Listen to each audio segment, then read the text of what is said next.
കഴിഞ്ഞ കുറച്ച് ദിവസങ്ങളായി കേരളത്തിലെ സൈബർ ഇടങ്ങളിൽ, പ്രത്യേകിച്ചും ഫേസ്ബുക്ക്, വാട്സപ്പ് തുടങ്ങിയ സമൂഹ മാധ്യമ പ്ലാറ്റ്ഫോമുകളിൽ വളരെ വ്യാപകമായി പ്രചരിച്ചു കൊണ്ടിരിക്കുന്ന ഒരു വീഡിയോ ഉണ്ട്. രാഷ്ട്രീയ കേരളം എക്കാലത്തും വലിയ ആവേശത്തോടെ വരവേൽക്കുന്ന നിയമസഭാ തിരഞ്ഞെടുപ്പുമായി ബന്ധപ്പെട്ടൊരു വീഡിയോ ആണത്. 2026 നടന്ന ഫലം വരാനിരിക്കുന്ന കേരള നിയമസഭാ തിരഞ്ഞെടുപ്പിൽ ആര് അധികാരത്തിലേറും, നിലവിലെ ഭരണ തുടർച്ചയ്ക്ക് അന്ത്യം കുറിച്ചുകൊണ്ട് സംസ്ഥാനത്തൊരു ഭരണമാറ്റം ഉണ്ടാകുമോ, അതോ ഭരണപക്ഷം തങ്ങളുടെ സീറ്റുകൾ നിലനിർത്തുമോ എന്നതിനെക്കുറിച്ചൊക്കെയുള്ള വളരെ സൂക്ഷ്മവും വിശദവുമായ ഒരു പ്രവചനമാണ് ആ വീഡിയോയുടെ ഉള്ളടക്കം.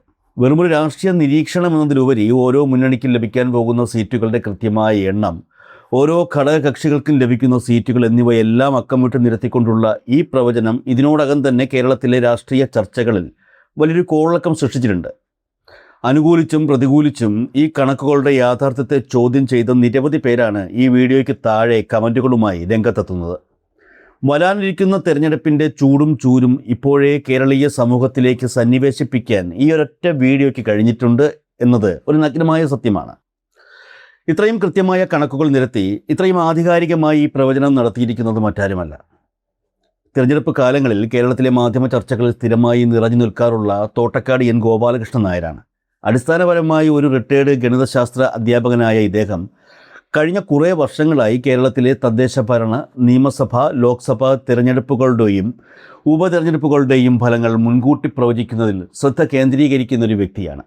സാധാരണക്കാരായ രാഷ്ട്രീയ നിരീക്ഷകനിൽ നിന്നും വ്യത്യസ്തമായി കേവലം രാഷ്ട്രീയ സാഹചര്യങ്ങൾ വിലയിരുത്തിക്കൊണ്ടല്ല ഇദ്ദേഹം പ്രവചനങ്ങൾ നടത്തുന്നത്. മറിച്ച് ഗണിതശാസ്ത്രത്തിലെ തൻ്റെ അറിവും ജ്യോതിഷപരമായ ചില കണക്കുകൂട്ടലുകളും മുൻകാല വോട്ടിംഗ് ശതമാനങ്ങളും ഒരുമിച്ച് ചേർത്തുകൊണ്ടുള്ള തികച്ചും വ്യത്യസ്തമായ ഒരു ഫോർമുലയാണ് അദ്ദേഹം ഇതിനായി ഉപയോഗിക്കുന്നത് എന്നാണ് പറയുന്നത്.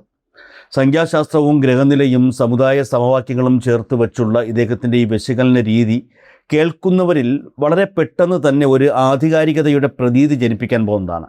അതുകൊണ്ട് തന്നെയാണ് ഈ തിരഞ്ഞെടുപ്പ് കാലങ്ങളിൽ റേറ്റിംഗ് കൂട്ടാനായി ഒട്ടുമിക്ക വാർത്താ ചാനലുകളും അദ്ദേഹത്തെ തങ്ങളുടെ പാനൽ ചർച്ചകളിലേക്ക് സ്ഥിരമായി ക്ഷണിക്കാറുള്ളത്. ഇപ്പോൾ സമൂഹ മാധ്യമങ്ങളിലെത്തിയ ഈ പുതിയ വീഡിയോയിൽ 2026 നിയമസഭാ തിരഞ്ഞെടുപ്പിനെക്കുറിച്ച് അദ്ദേഹം നടത്തുന്ന പ്രവചനങ്ങൾ കേട്ടാൽ ഏതൊരു രാഷ്ട്രീയ വിദ്യാർത്ഥിയും ഒന്ന് അമ്പരന്ന് പോകും. കേരളത്തിൽ വൻ ഭൂരിപക്ഷത്തോടെ ഒരു ഭരണമാറ്റം ഉണ്ടാകുമെന്നും ഐക്യജനാധിപത്യ മുന്നണി അഥവാ UDF വളരെ വ്യക്തമായ ആധിപത്യത്തോടെ അധികാരത്തിൽ തിരിച്ചെത്തുമെന്നുമാണ് അദ്ദേഹം അസന്നിഗ്ധമായി പ്രഖ്യാപിക്കുന്നത്. അദ്ദേഹത്തിൻ്റെ കണക്ക് കൂട്ടലുകൾ പ്രകാരം UDFനാകെ 89 സീറ്റുകൾ വരെ ലഭിക്കാനുള്ള സാധ്യതയുണ്ട്. ഇതിൽ കോൺഗ്രസ് ഒറ്റയ്ക്ക് 53 അല്ലെങ്കിൽ 54 സീറ്റുകൾ നേടും. UDFിലെ രണ്ടാമത്തെ വലിയ കക്ഷിയായ മുസ്ലിം ലീഗ് തങ്ങളുടെ സ്വാധീന മേഖലകളിൽ കരുത്ത് തെളിയിച്ചുകൊണ്ട് 22 സീറ്റുകൾ സ്വന്തമാക്കും. കേരള കോൺഗ്രസ് PJ ജോസഫ് വിഭാഗത്തിന് 6 സീറ്റുകൾ ലഭിക്കുമെന്നും അദ്ദേഹം പ്രവചിക്കുന്നു. ഏറ്റവും ശ്രദ്ധേയമായ മറ്റൊരു കാര്യം UDFിലെ മറ്റു ചെറു കക്ഷികൾക്ക് അദ്ദേഹം നൽകുന്ന സീറ്റുകളുടെ കണക്കാണ്.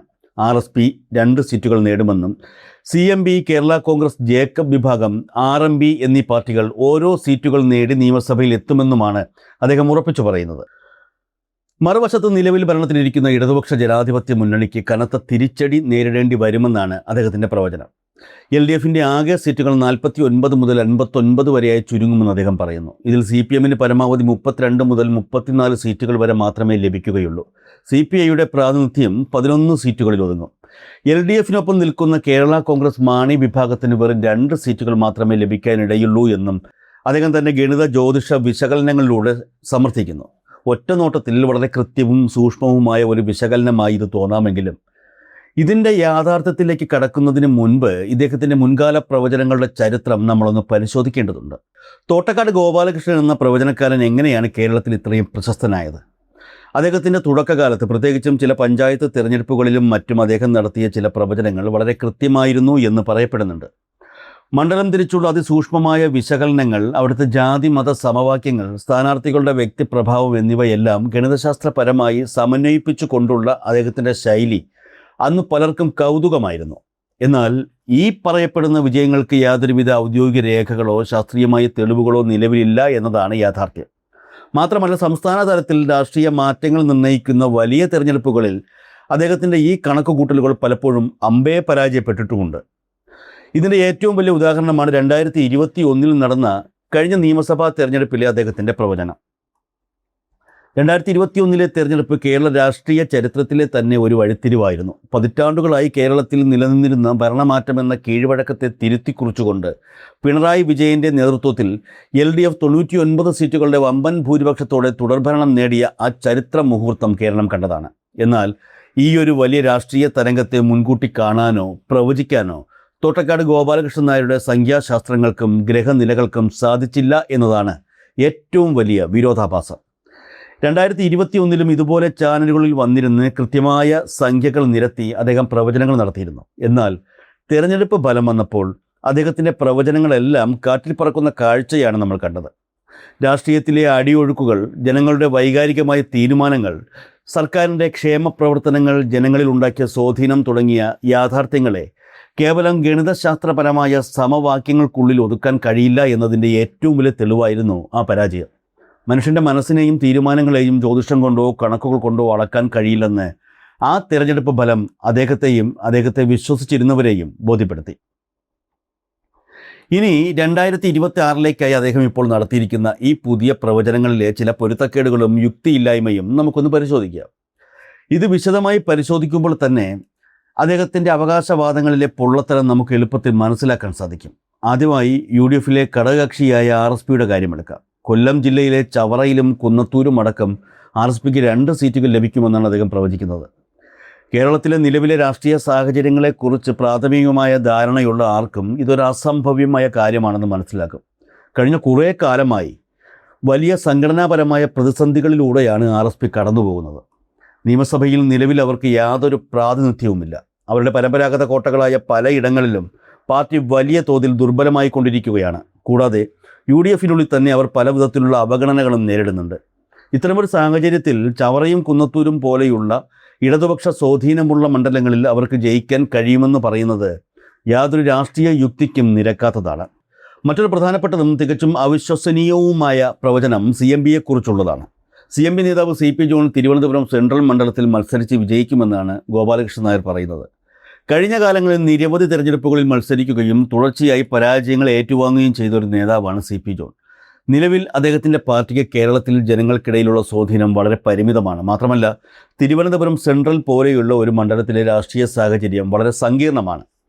LDFിൻ്റെയും UDFിൻ്റെയും NDAയുടെയും ശക്തരായ സ്ഥാനാർത്ഥികൾ മാറ്റുരയ്ക്കുന്ന തികച്ചും പ്രവചനാതീതമായ വോട്ടിംഗ് പാറ്റേണുള്ള ഒരു മണ്ഡലമാണിത്. അവിടെ ഒരു ചെറുകക്ഷിയുടെ നേതാവ് വന്ന് അനായാസം വിജയിക്കുമെന്ന് പറയുന്നത് തിരുവനന്തപുരത്തിൻ്റെ രാഷ്ട്രീയ കാലാവസ്ഥയെക്കുറിച്ച് യാതൊരു ധാരണയുമില്ലാത്തത് കൊണ്ടാണ്. അതുപോലെ തന്നെ അടിസ്ഥാനരഹിതമായ മറ്റൊരു വാദമാണ് കേരള കോൺഗ്രസ് PJ ജോസഫ് വിഭാഗത്തിന് 6 സീറ്റുകൾ ലഭിക്കുമെന്നത്. കേരള കോൺഗ്രസ് രാഷ്ട്രീയത്തിലെ പിളർപ്പുകളും ജോസ് കെ മാണി വിഭാഗത്തിൻ്റെ LDF പ്രവേശനവും നമ്മൾ കണ്ടതാണ്. പാർട്ടിയുടെ പേരും ചിഹ്നവും ജോസ് കെ മാണിക്ക് ലഭിച്ചതോടെ ജോസഫ് വിഭാഗം വലിയൊരു പ്രതിസന്ധിയിലായി. നിലവിൽ പാർട്ടിക്ക് വലിയൊരു കെട്ടുറപ്പില്ല എന്ന് മാത്രമല്ല, നേതാക്കൾക്കിടയിലുള്ള ആഭ്യന്തര പ്രശ്നങ്ങളും രൂക്ഷമാണ്. PJ ജോസഫിന് ലഭിച്ച സീറ്റുകളിലൊക്കെ വിജയിച്ചു കയറാനുള്ള സംഘടനാ ശേഷി അവർക്കുണ്ടോ എന്നതും സംശയമാണ്. പാർട്ടിക്കുള്ളിലെ ഇത്തരം കടുത്ത യാഥാർത്ഥ്യങ്ങൾക്കൊന്നും ഗോപാലകൃഷ്ണൻ നായരുടെ കണക്ക് പുസ്തകത്തിൽ സ്ഥാനമില്ല എന്നതാണ് വാസ്തവം.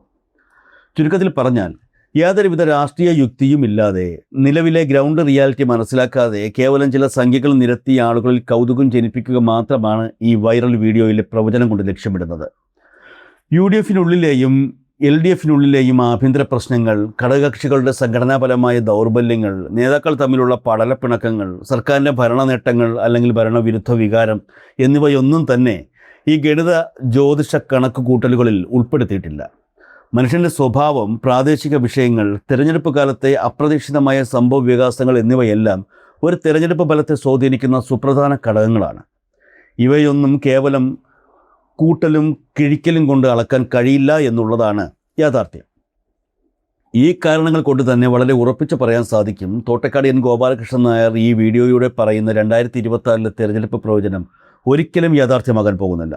ഇതൊരു വെറും ശബ്ദ കോലാഹലമായി സാമൂഹ്യ മാധ്യമങ്ങളിൽ കുറച്ച് ദിവസത്തേക്ക് ലൈക്കുകളും ഷെയറുകളും നേടാനുള്ള ഒരു അഭ്യാസമായി മാത്രം അവസാനിക്കുമെന്ന് നിസ്സംശയം പറയാം.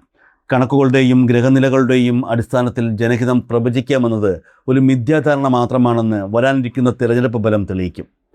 യഥാർത്ഥ രാഷ്ട്രീയം കണക്ക് പുസ്തകങ്ങളല്ല, മറിച്ച് ജനങ്ങളുടെ മനസ്സിലാണ് രൂപപ്പെടുന്നത്.